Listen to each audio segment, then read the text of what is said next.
Every year, over 1 million people flock to the streets of New Orleans to experience Mardi Gras. But where did this strange celebration come from? What is its purpose? And how did it end up in New Orleans, Louisiana? For the next hour, we will explore the festival of Mardi Gras. We'll unearth its origins, expose its secret societies, and reveal its fabled traditions. Join us as we discover the history and traditions of New Orleans Mardi Gras. Mardi Gras is translated roughly from the French as Fat Tuesday. Fat Tuesday is the day before Ash Wednesday, which on the Catholic calendar begins the season of Lent and the season of atonement leading up to Easter. What we know as Mardi Gras today came as a Catholic celebration. That's the day you eat everything you can, drink everything you can, and do everything wrong that you can, because Ash Wednesday is Lent, and that's when you can't do anything. And during the season of Lent, especially now, we focus on, sacrificing as we lead to this great celebration of the Passion of our Lord and Easter. Carnival is the word that we use to refer to the entire series of events and parades and balls and festivals leading up to Mardi Gras. Carnival comes from the Latin word carnivale, which means farewell to flesh. So the carnival season is the last time to have the feast before the fasting of Lent. And so the carnival celebration really begins with the Feast of the Epiphany, or the 12th night. The feast day when the wise men visited the Christ child, January 6th, the 12th day of Christmas. Historically, that has been set aside as a day for celebration, the Feast of the Epiphany. Because Epiphany is 12 days after Christmas. So you would celebrate the 12th night, and that would end the Christmas celebration, but that would lead into the beginning of Carnival. In fact, here in New Orleans, there is an organization called the 12th Night Revelers, whose ball on 12th night every year officially kicks off the carnival season. And it would roll all the way through until the day before Ash Wednesday. Mardi Gras officially ends when the police come down Bourbon Street at midnight and say, go home, it's over. They lock arms, they have police on horseback and just sweep the whole street. And then the same people you saw drunk on Bourbon Street on Tuesday, you'll see at the St. Louis Cathedral getting ashes on their foreheads on Ash Wednesday, reminding us that from ashes we've come and from ashes we shall return. I think that Mardi Gras is successful because the one thing we know in New Orleans is how to laissez les bon temps rouler. We know how to let the good times roll. This is my first Mardi Gras, and it's very exciting. The Mardi Gras here in the United States, the Carnival in Brazil, and the Carnival in Italy are all celebrated on the same day. It's a day of fun, festivities, and culture. Biggest party in the world, I guess, as they say. That's literally what it's like. It's like every single person on St. Charles Avenue and Napoleon and the French Quarter is having a party, and you're invited. Mardi Gras is not a place, it's a happening, it's an event, it's an experience. Tuesday is all-out day, do whatever you want, eat as much as you want, because tomorrow, it's over.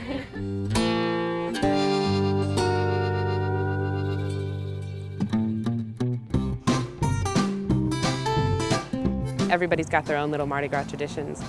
Some families have like a place in the quarter they always go, and that's where they hang out. That's their Mardi Gras tradition. That's what they do. Every year we're here for Mardi Gras. Every year, same spot. The happiness, the joviality of the whole situation is really, it's overwhelming. It really is. Being with the family is a tradition of Mardi Gras ever since we was kids. So it's beautiful. It's just beautiful. I was already in love with New Orleans, but Mardi Gras kind of confirmed it for me. Good time, eat, catch bees, be with the family. It's very unfortunate that the national news media has focused on about a 1% part of Carnival and made that the image of Mardi Gras New Orleans. It's not something that you should be afraid of. Everyone's just coming together, family-oriented, bring the kids out in the morning and just have a great time. The things that you will see on television, the wild, crazy, debauched behavior that you'll see on Bourbon Street, that is the tiniest slice of Mardi Gras. This is really a remarkably wholesome, safe, family-oriented celebration. Heard a lot of rumors, but I found out that none of the rumors are actually true. You will not see 1 ounce of inappropriate flesh the entire length of St. Charles Avenue. I never see women taking their tops off. Before I came, I kind of had in my mind that Mardi Gras might be this kind of drunken stupor, but no, it's such an amazing time for kids. Definitely not the raucous party that you see in some parts of the quarter. That's really limited to just a small area of the quarter. Now, is there a lot of drinking going on at Mardi Gras? You bet there is. There's a lot of celebrating. For the most part, it's a pretty friendly, happy affair for everybody. Pretty peaceful, actually. Carnival is a fun event for kids.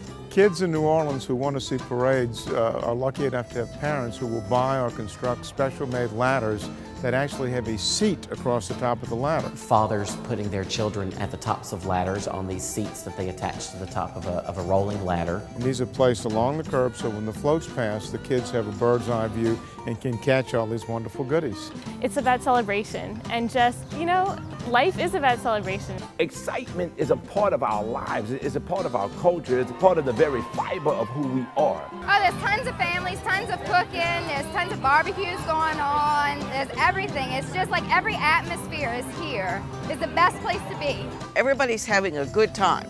Regardless of what they're doing, they're having a good time.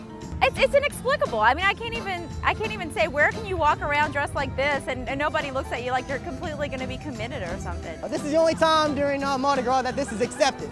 It's just so much fun to like walk down the street and see people dancing in the street, and you can talk to strangers and you just have a great time all day. Because there's going to be a party no matter what.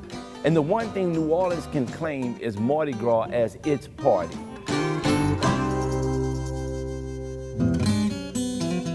In terms of the way that we celebrate it now, it has its roots in medieval Europe. Something resembling what we know as Mardi Gras in North America today emerged around the middle 1100s in Europe, particularly in Rome. Many people trace the origins of Carnival to pagan festivals, a kind of a arrival of spring ritual. If you were lucky enough to survive winter, you wanted to celebrate that. But really the Catholic Church legitimized Carnival as a period of merriment before the fasting of Lent. And so Mardi Gras evolved as the major celebration on the day before Lent would begin. There were street fairs and street festivals that were emerging at the time that had their roots in sort of pagan culture from centuries before. But by that time, the Catholic Church kind of co-opted them into their own traditions to sort of clean them up and make them more official. So Mardi Gras itself, Fat Tuesday, was a day that they would eat the fatted calf or the fat oxen in France, and so that's where the Mardi Gras came from. The first permanent settlement that established the Louisiana colony was set up on Mardi Gras Day, literally on Mardi Gras Day in the year 1699. 1699, French explorer Iberville was coming up the Mississippi River, and where he camped out that night, 60 miles south of where New Orleans would be founded in 1718, he named that spot Pointe du Mardi Gras, because back in Paris, it was Mardi Gras. The day that they actually stepped foot on land in what eventually came to be called Louisiana happened to be Mardi Gras Day. The French chased some Indians, I guess, and drank a little bit, and that was it. That's the way the story goes anyway. Mardi Gras came directly from France. There's no question about that. It had been celebrated in France for a very long time. And this was a French city initially, so it made perfect sense that the French would bring part of their culture with them. By about the 1740s or so is when we see actual celebrations evolving around Mardi Gras, with Mardi Gras balls first being celebrated around that time. Our parades really started with maskers on foot simply walking to masquerade balls, and it was a parade of maskers. We didn't see floats and themes until 1857 when we had our first real Mardi Gras parade.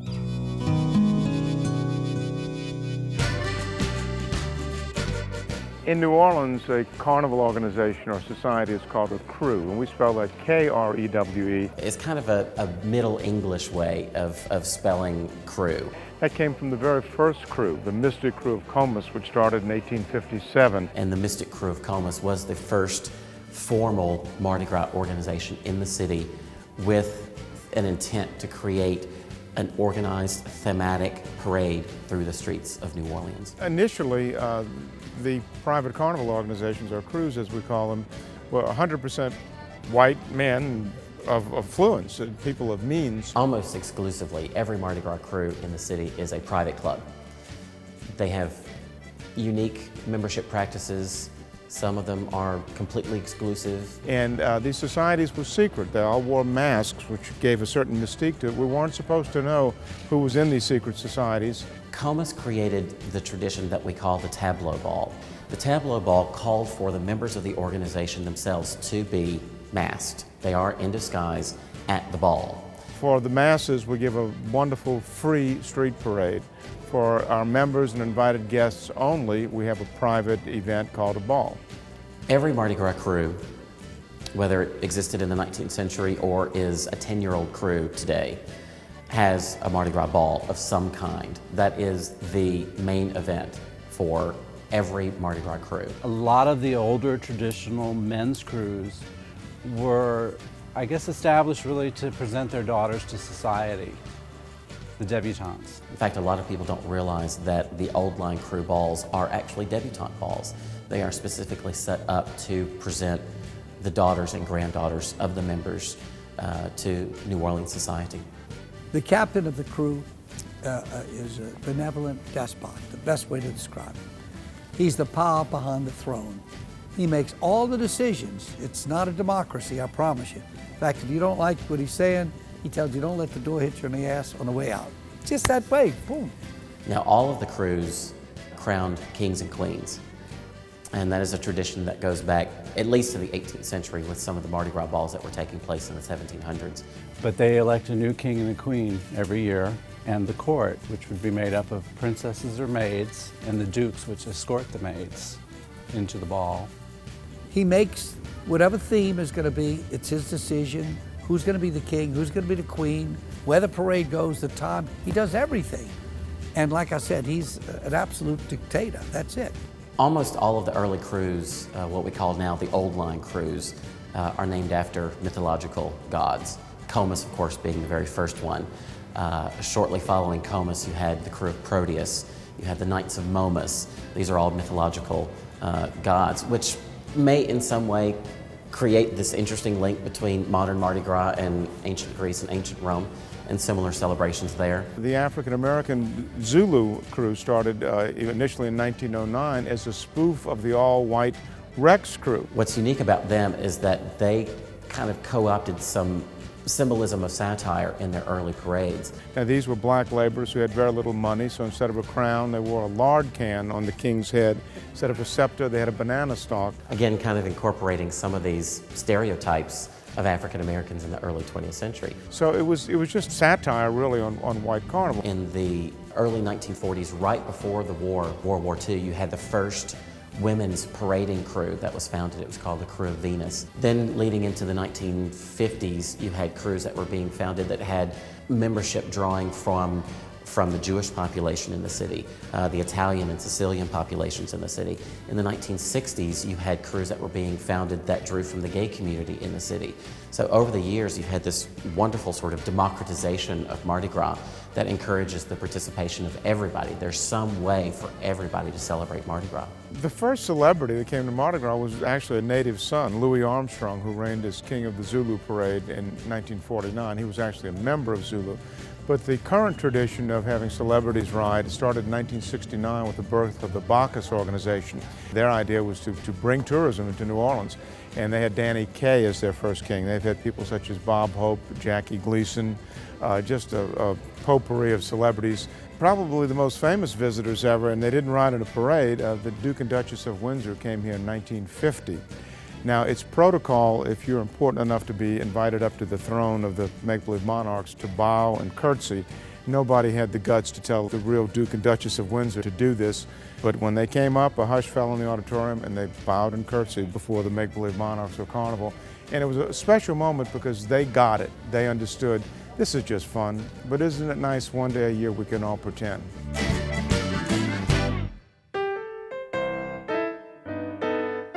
My name is Blaine Kern, K-E-R-N, but everybody down this way calls me Mr. Mardi Gras. Blaine Kern, I would say, is Mr. Mardi Gras. He is the one who designs most of your larger floats, and he's been doing it for years. Actually, this is my 61st year in business. I don't know of anybody that can make a float prettier than him.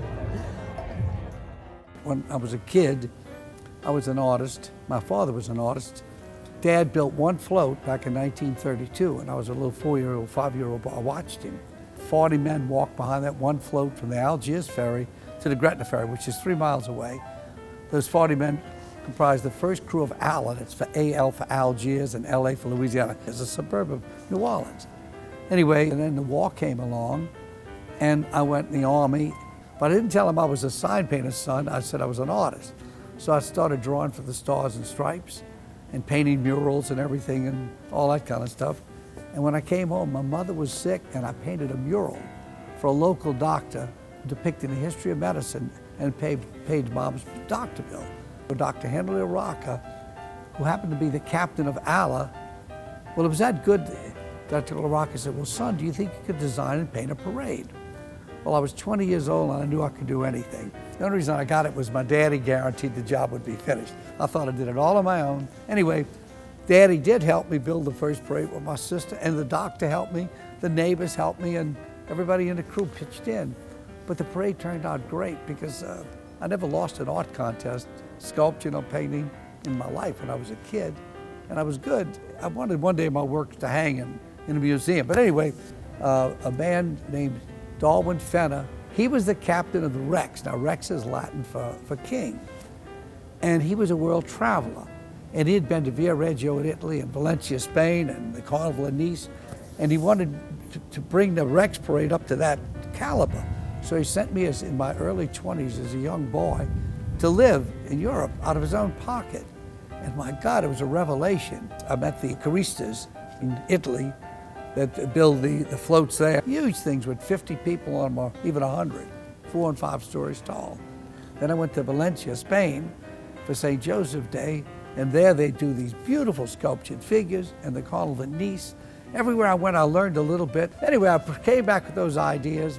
I built a gorilla like the one back in the corner, but he was 18 foot tall, and he walked. I had 5 guys in it. And he walked, he looked from side to side, he snarled, his eyes went around, he carried the girl. And a guy named Walt Disney came through town. And Walt Disney saw this, and he said, son, how would you like to work for me? I'm going to Hollywood. But Darwin Fenner says, son, come here. You know, you go to Hollywood, you're good. You're gonna be a big fish out there, but you're gonna be a big fish in a big pond.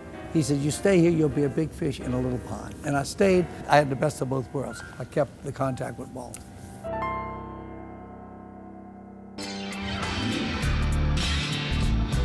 The old adage, practice makes perfect. This is true. My artisans are so good.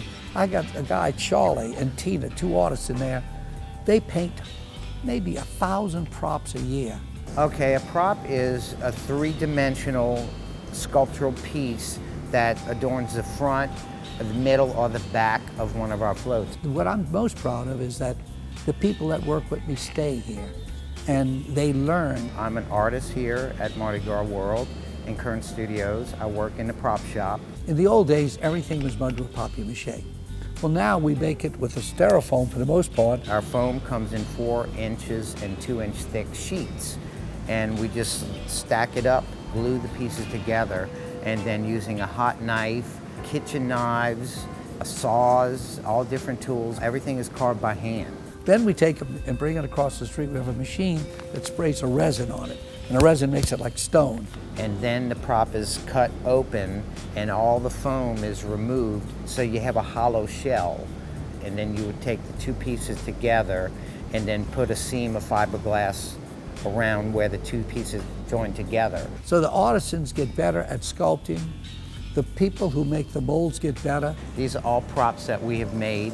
Some are original characters that, you know, mythological. I fell in love with King Kong when I was a little boy.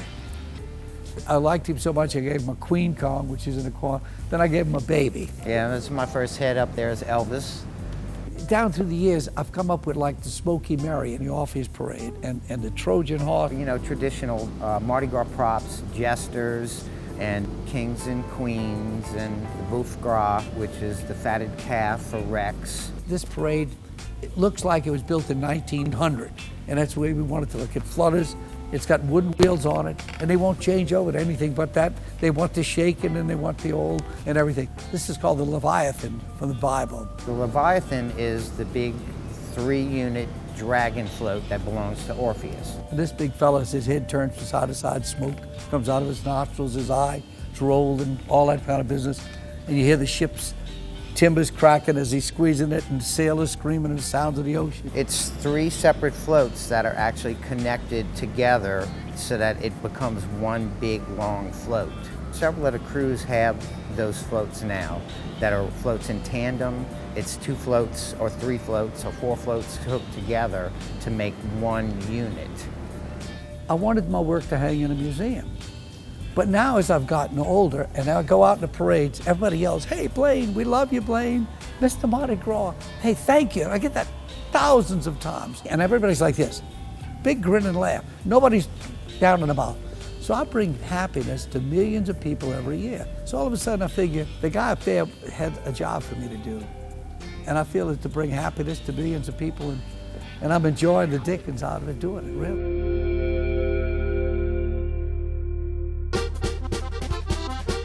Oh, I like Rex, and I like the Zulu, and most all of them. I love all the parades. The parades, they are just phenomenal.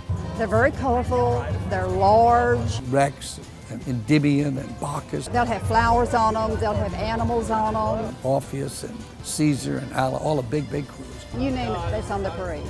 I guess I must do about 400 floats a year, approximately. But it's just well organized and a lot of fun. Proteus, Coup d'etat, Hermes, all those really great parades. And all the little kids just love it. Rex was really impressive.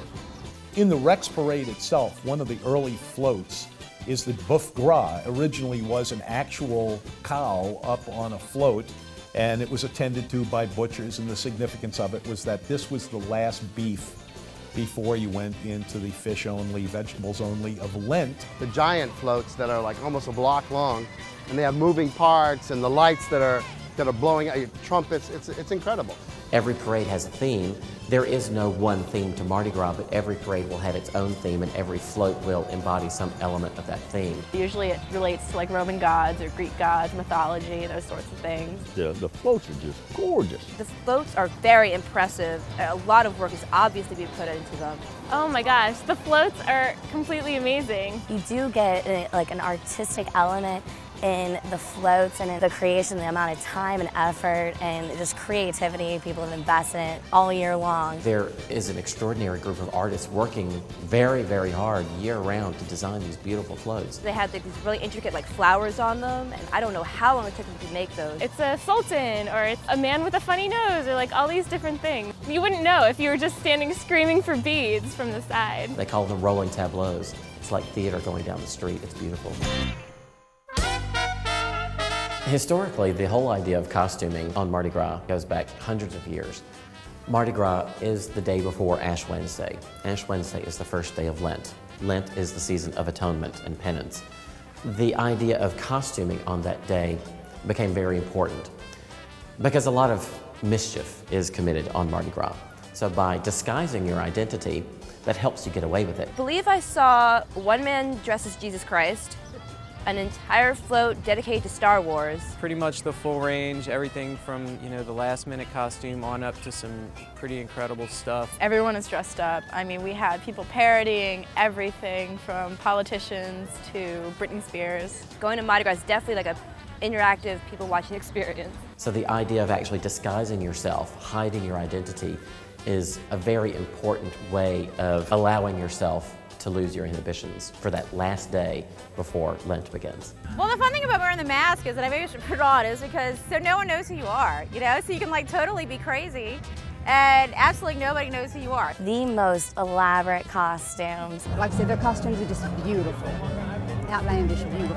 It's just ridiculous the amount of creativity people have put into just crafting these things. That's where you see like the families that are doing themed costumes where they all kind of match or they're all following one certain theme. There are groups dressed up as pirates, there are groups dressed up as exterminators, I mean everything and anything. It's anonymity of it all, you know? If you follow the rules, if you follow the laws of the city, you're supposed to mask on Mardi Gras Day. That is required by city ordinance. The colors is indescribable. Of course, we have the Mardi Gras colors, everywhere. Really, purple, green, and gold are our signature colors for the whole city. You'll see them year-round, but especially at Mardi Gras. The colors of purple, green, and gold have been linked to Mardi Gras since Rex's first parade in 1872. Rex, who we consider the king of Carnival, gave us the colors purple, green, and gold. Rex had a parade called the Symbolism of Colors, and every float represented a different color. Purple, green, and gold stands for something. I think gold is wealth, purple is royalty, and green is prosperity. Purple is justice, gold is power, and green is something. The purple float represented justice, the gold float represented power, and the green float represented faith. They also symbolize Twelfth Night, the Epiphany with the Christ child, the gifts from that the three kings brought to the baby Jesus. But after that time, you saw purple, green, and gold everywhere, and it really does kind of symbolize, in a very artistic, very colorful way, our celebration.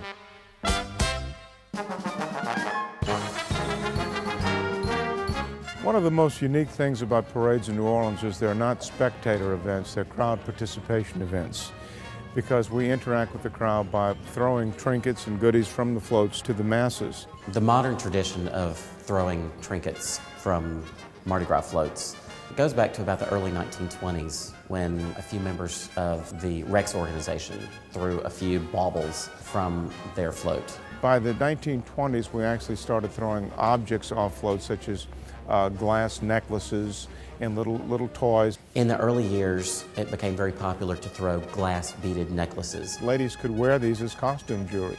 Made perfect sense. So the fun was in the catching, but there was some use for what you caught after the event. Eventually, everyone in the Rex parade was throwing something from their floats, and then all of the other crews picked it up as well. The people behind the mask and costumes spend a great deal of money to belong to these crews, then spend another fortune on items that they're required to give away to strangers who never know who they are. Things come shooting out at you, beads and cups and frisbees come flying from both directions. They have the small beads, they have the big beads, they have the coconuts, they have frisbees, stuffed animals. The old plastic cigar and the giant plastic toothbrush. Big, giant fun glasses. Because a lot of the different parades, there are certain things. There's like a thing that you really want. It's a certain throw. The most coveted thing is the Zulu coconut. The coconut.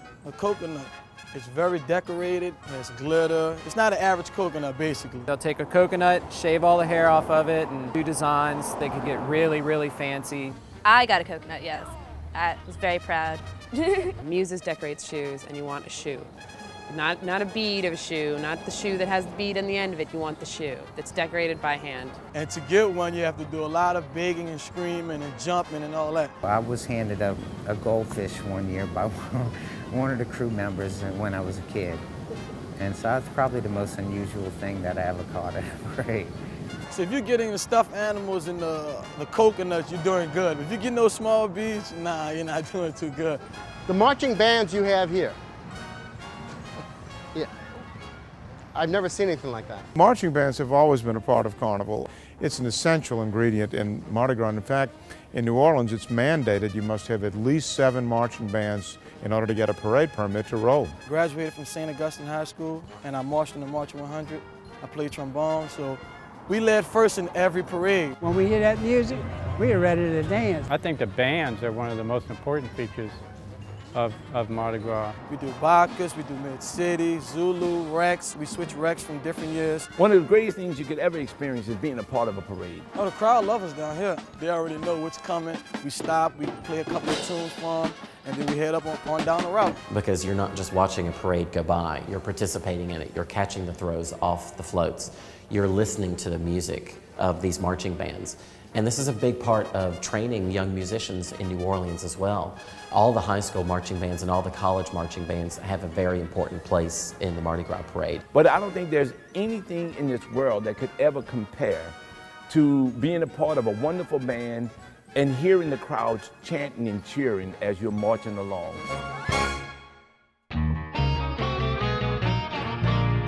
Baby, it's all about the baby. King cake is all about the baby.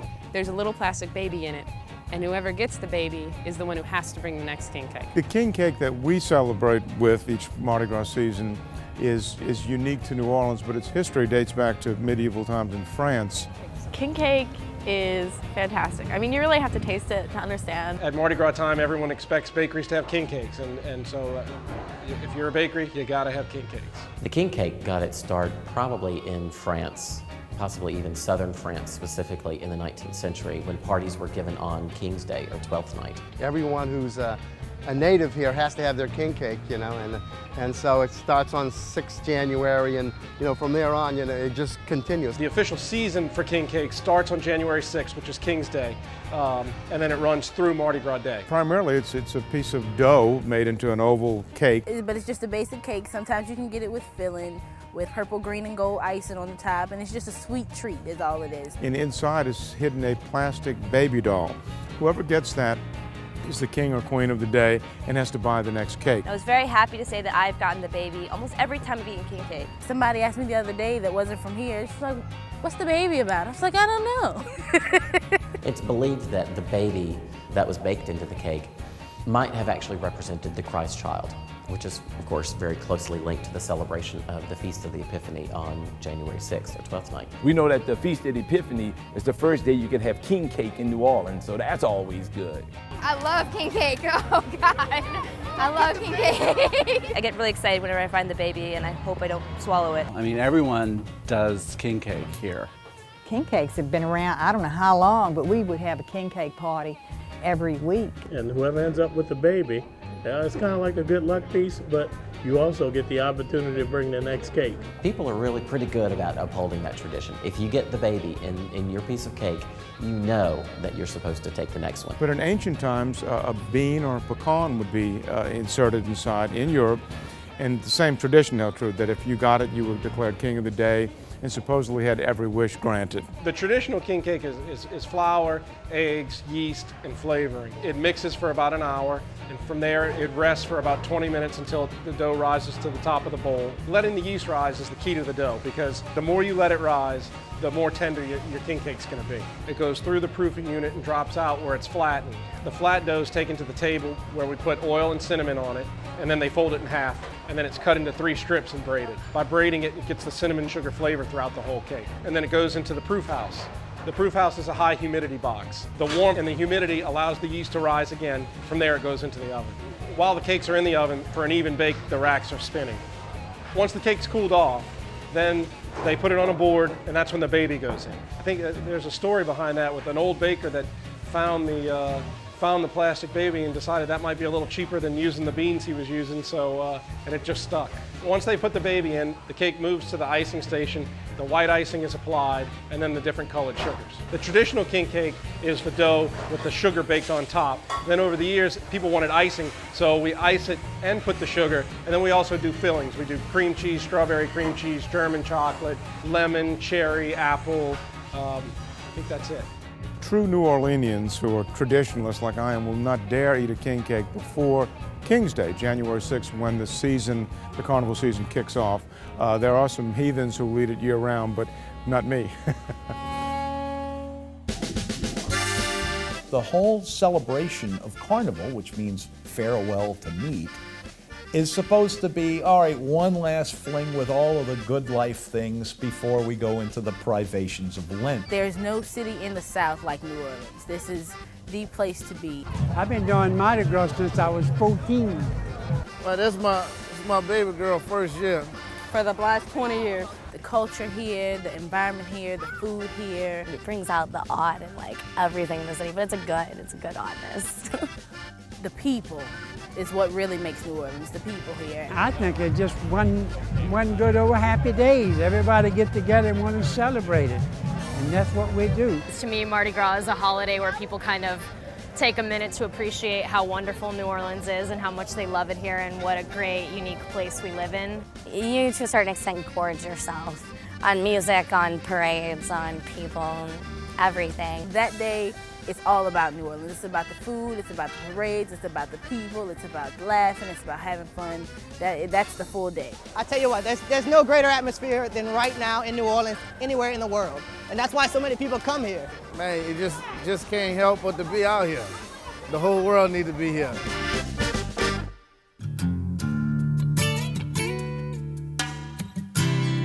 The great thing about Mardi Gras is that it involves everyone.